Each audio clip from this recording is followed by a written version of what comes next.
English Inter, August 2017.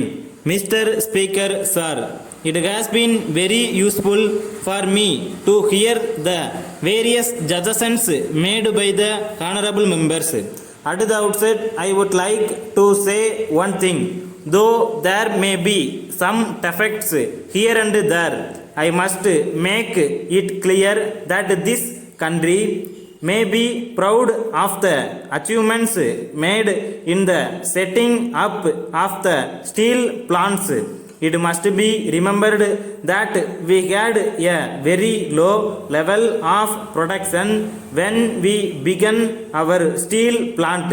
But now I am glad to say that our production is about 5 times. All this has been achieved in a short period. We must bear in mind that if we have to set up such huge plants, it requires a lot of experience which we did not have.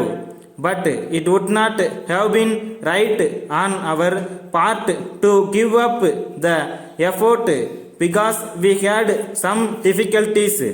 I am glad that this country took the risk of starting these big projects, and I am proud to say that today there is so much of activity and also economic growth.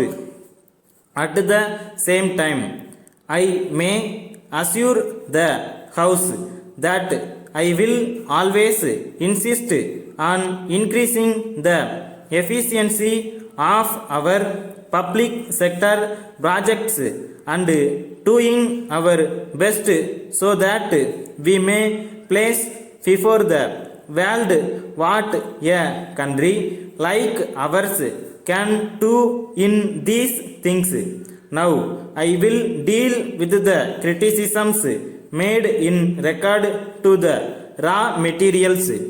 It has been said that there were some kinds of steel which were not available for the agriculturists. I agree with that criticism. I think it should be our effort to meet the needs of agriculturists. It is sad that we have not been able to meet the requirements of agriculturists in this regard. There is no doubt that it is our duty to meet them as much as possible. At the same time, I would also appeal to our people that if we can now avoid the use of steel for purposes other than agriculture, it would be better. We can meet the situation of shortage like this if we have the cooperation of the people to put up with some difficulty so that the entire country may benefit.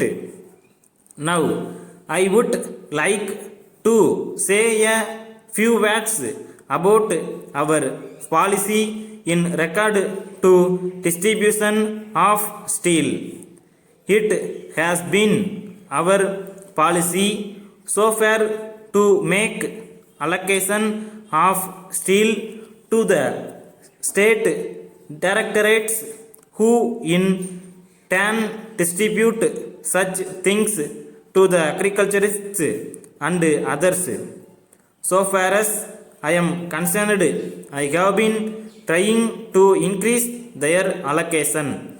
In the matter of allocation of steel for small industries as well as for agriculture, we should have another look at it.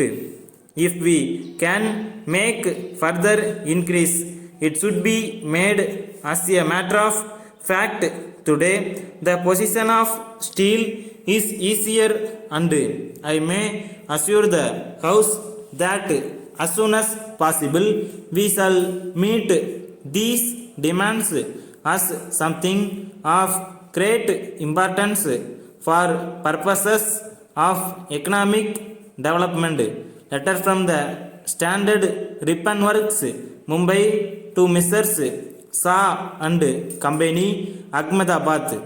Dear sirs, in future you need not throw away your worn out typewriter ribbons.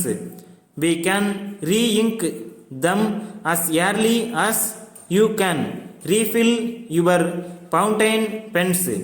If we examine one of your used and apparently useless ribbons, you will notice that the fabric is not worn out at all. We take such ribbons, treat them by our special method, refill them with ink and return them to you as practically new ribbons at only 1/3 of their cost. The enclosed folder explains our proposal in detail, but a trial will convince you. We would not think of throwing away your fountain pens simply because the ink is exhausted. Better back your old ribbons now and send them to us for re-inking. The sooner you act, the more you will save. We have informed many of our customers, and sometime of them after a trial have placed orders with us. We have started work on these orders and we hope to receive some more orders in the near future. We hope you will act immediately and benefit by this new method of renewing ribbons. Yours faithfully.